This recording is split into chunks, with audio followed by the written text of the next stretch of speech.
To introduce my talk, I've decided to bring you out into the vicarage garden to introduce you to a friend of mine, this dear, lovely olive tree that's looking a bit scrawny now, and the reason is because I've messed up. Over the winter, I forgot to water it. I brought it inside thinking I'd be protecting it from the cold, but decided that olive trees don't really need very much water, and it dried up, and of course it died, or at least I thought it had died.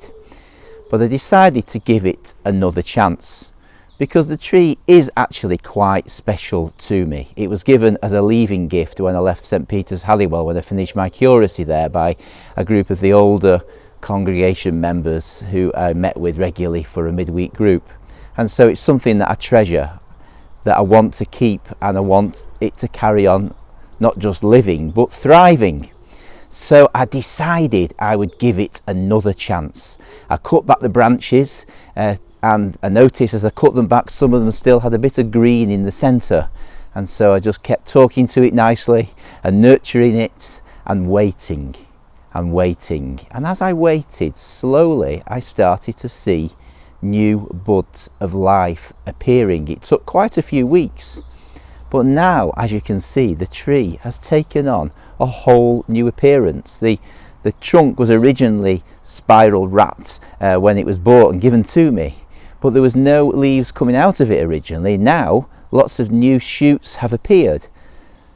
The tree, I think, is going to be transformed into something that looks a bit different to what it originally did, and I'm quite excited to see the difference that's going to occur through it.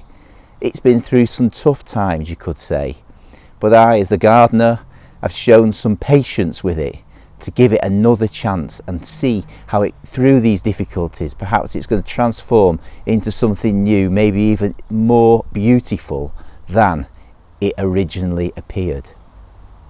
Perhaps that's a bit of a parallel for us in our lives as we're living through times of such stress and turmoil and difficulties, that God may well work in us to use those difficulties to grow us into the people He would have us be.